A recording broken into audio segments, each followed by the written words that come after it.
Technology with Teacher Ann. Okay, hello, good day everybody. So, for this particular content, I'd like to share to you uh, about on how to conduct a content validity index. Okay, so unsaon pag-compute ang content validity index or CVI in short kung magkandakta og research. Now, basically, nganong ga kandakta og CVI, this is very useful. Like for example, kung magkandak ka og research and then gahimo ka og mga you develop your own set of questions. So, para ma-test ang validity sa imuhang questionnaire, then we conduct this one. So why is it very important? Because para pod ma-make sure nato nga sakto gyud ang ato ang gigamit nga mga questions. So let's go deeper in that. Okay? So let's now proceed. So what is content validity? Again, this is we do this when we are having we wanted to do a validation of our research instrument. Okay, so sa agi-mention na nako, pag research instrument, example ana kanang mga survey, kanang mga interview nga i-conduct nimo using a test questionnaire. So those are examples of research instrument and we need to validate them kung kita ang nag-develop sa ato ang research instrument. So si content validity according to Thomas, Silverman and Nelson of 2015, this is defined as the degree to which the selected items adequately represent the measurement instrument. Okay? So, ang mahitabo di ani no, ang kada item sa imong questionnaire, ang kada isa sa imong questionnaire nga imong ihatag sa imong participant, atuan na siyang i-check. Okay? We will have to measure the degree of its validity. Okay? Kada isa sa imuhang question kung haom ba siya, appropriate ba siya, or relevant ba siya sa imuhang study. Okay? So that's according to Thomas, Silverman, and Nelson. Now, additionally, according to Pollitt and Beck of 2004, so content validity index is the degree to which an instrument has an appropriate sample of items for the construct being measured. So just a similar tenor of the definition of Thomas, Silverman, and Nelson. So basically, ang ato gidanhi is gusto na to i-make sure nga ang kanang atong gihimo nga sukdanan, okay, ang atong gihimo nga instrument para makuha nato ang data gikan sa atong participant para maansiran nato ang ato ang research question, sakto gyud to siya. Now, para ma-make sure nato nga sakto na siya nga data ang ato ang na-gather para maansiran atong research question, that would mean dapat ang imuhang questionnaire or ang instrument para ma-gather na nimo nga data, sakto pod, appropriate pod siya. So para ato na siyang ma-make sure, mao nang kinahanglan gyud ta og validity content validity index, no? So this would be, we will be needing the help of identified experts on this. Now, what are the steps in content validity? Okay? So, dapat naakay aware ka sa step-by-step procedure kay para makapangandam ka sa unsay mga dapat buhaton. Now, number one, you have to prepare a content validation form. So later, I'll show to you an example of that one nga pwede na inyo mahimong benchmark, no? Pwede mo dito you can actually make your own, but at least na ay example nga makita ninyo para pod makahimo pod mo inyong kaugalingon nga content validation form. And then number two, you have to select a review panel of experts. Now, the experts, nagdepende na siya sa unsa ang imuhang study, okay? Para mas magaidan gyud mo or matabangan mo, matagaan mo sakto nga feedback. But basically, I suggest, since ang construct sa questionnaire man pod is gatan-awon, it would be better if you have English experts to look into it, no? Kay para ma-check yun nga ang content is appropriate to the research that you are conducting. And then afterward, you conduct the content validation. So meaning when we say conduct content validation, ihatag na to nimong content validation form sa imuhang mga identified experts. And then, of course, the experts will then rate accordingly on each item included, no? Kay naama na dito sa imong content validation form. So ang kada expert nga imong gi-invite, iya nang i-rate, no, ang kada item accordingly. And then after that, you collect all those content validation form and then you compute the content validity index. Now, these are our guide, no? Based on the number of experts nga imong gi-identify and its implication on the acceptable cutoff score of CVI, Content Validity Index. Now, if you have two, so meaning no, kinagamyan nga number of experts is duha. If you have two experts, the acceptable CVI value should be at least 0.80. And this is according to Davis of 1992. Okay. Now, if you have 3 to 5 experts, the acceptable CVI value should be 1. Okay. Dapat 1 gid siya. And this is based on Pollitt and Beck of 2006 and Pollitt et al. Of 2007 nga mga study. And then, if you have at least 6 experts, no, if you have 6 or more, you need to have at least 0.83 nga acceptable CVI values. And then again, this is based on Pollitt and Beck of 2006 and Pollitt et al. Of 2007. So that's it, no? So this time, I'll be showing you an example of a content validation form para pod na amoy idea.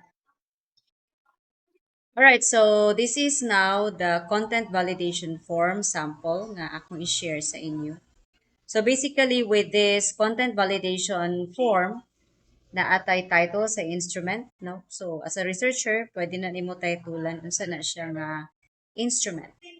Okay, and then we have here a short letter to our experts. So you can look into that also. You may want to make some modifications. Basically, this is just only to share to you how do I make my content validation form for my students when they conduct their research and then they wanted to validate the instrument that they are developing. And then in here, we have the instruction.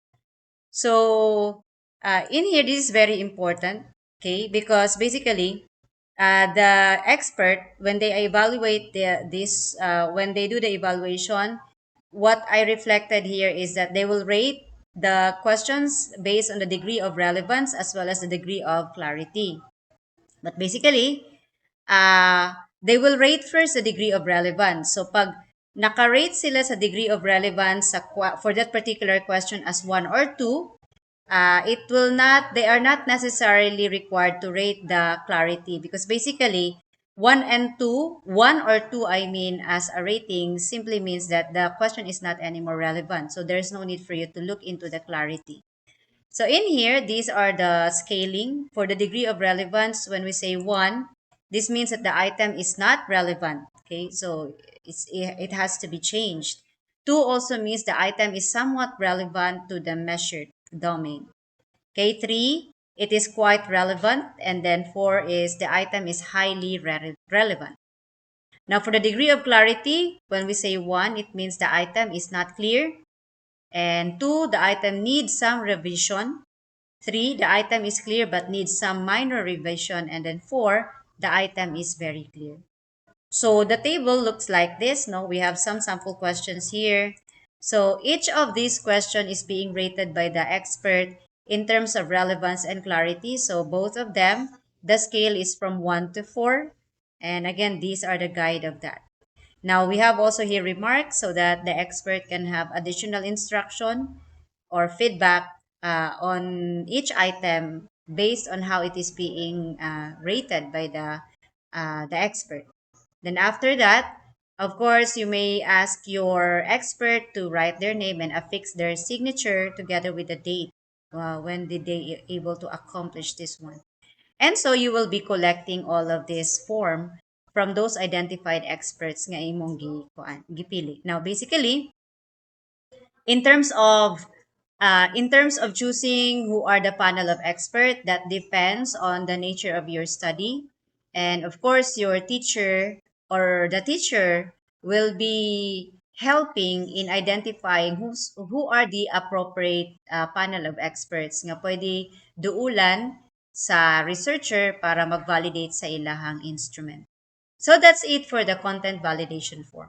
This time, I'd like to demonstrate to you on how we make the computations.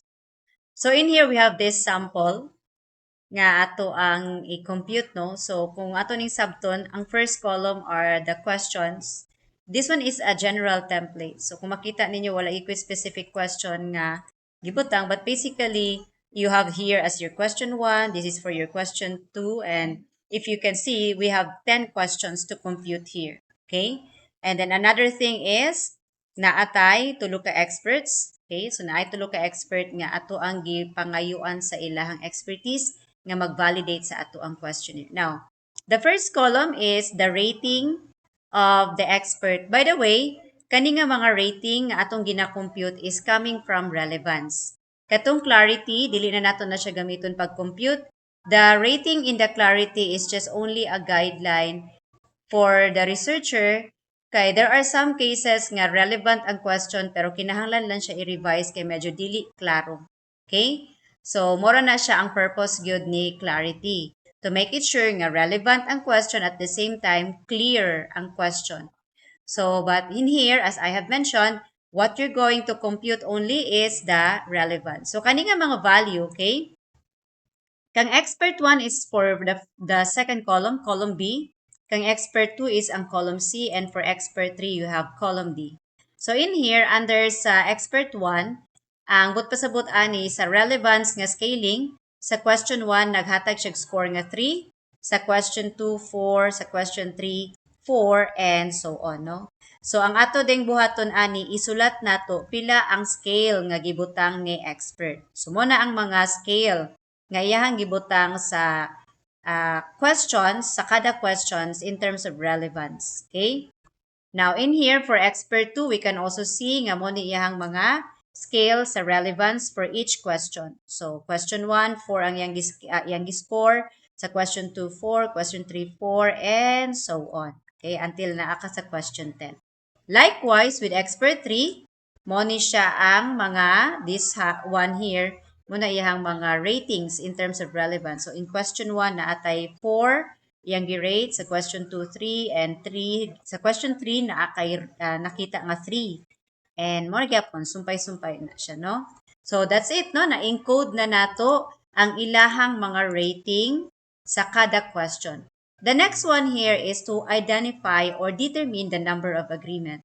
When we say number of agreement, mo ni siya katong pila ka buok sa expert ang nag-rate either 3 or 4. So muna atong number of agreement. Pila ka expert ang ni-rate sa kada question of 3 and 4. Now, if you look at here, expert 1, 2, and 3, they have that as 3, 4, 4, respectively. So that means, sa question 1, naakay tulo ka expert nga nag-agree, no, nga relevant. Again ha, ang agreement is when there is a rating of 3 and 4. Now, likewise, kang question 2, 4, 4, 3, that means sila tulo nag-agree tanan. Okay? And this would also mean sa question 3, sila gihapon tulo nag-agree. And sa question 4, tulo gyapon, no? Tanan sila 4 diha. Sa question 5, we have 3 nga nag-agree kay all of that are 4. Sa question 6, 3 gihapon na, no? Kay we have again 3 and 4 man atong bantayan. 3 sa 7, tulo sila nga nag-agree. Now in here sa question 8, makita nato nga si expert 3 iha ra nang gi-rate og 2. That means sa question 8, duha ra sila nga nag-agree kay sila ra man ni expert 1 ug expert 2 ang nag 3 or 4. So in here, number of agreement, we have 2 only. The same with question 9, the number of agreement is only 2, no? Kay makita din si expert 1 2 ra iyahang gi-rate, si expert 2 ug si expert 3 ra ang nag-rate og 3. And then for question 10, we have 3 ka agreements. Okay? Now this time we will solve for the ICVI. What is ICVI? ICVI stands for Item Content Validity Index. Okay, mo na iyahang meaning. Now, how to solve that? This is how we do that. Number of agreement, okay? We have the number of agreement divided by number of agreement per item divided by number of experts. Take note, you have 3 experts here. That means we will divide this always by 3. Okay? Now, for number of agreement, kaniman ang iyahang mga number of agreement. So, in here, I can have this, no? So, we have 3, kay tulo sila kabuok nga nag-agree, and then divided by 3, kay tulo man ni ka-expert, that's why you have 1, no? You have 3, number of agreement, divided by 3, kay tulo man na ka-experts. Now, since 3 man is siya din hitanan, so mo ni nakatsada ni Excel because I'll just have to drag that one. Okay? Para dili na malangay. Now, in here, medyo lahi ni siya, no? Kay duha man, this is now on question 8. Duha raman sila nag-agree and then again divide by 3. This will now be, okay, mo na yung answer, 0.667. And since pareha man na sila nga duha, so pwede rin na ako siya i-drag. Kay pareha ra ang computation. And the same here, this will be, again, another 1 kay 3 money and then divided by 3 number of experts. That would be 1. Now, remember, with 3 experts, it has to be 1.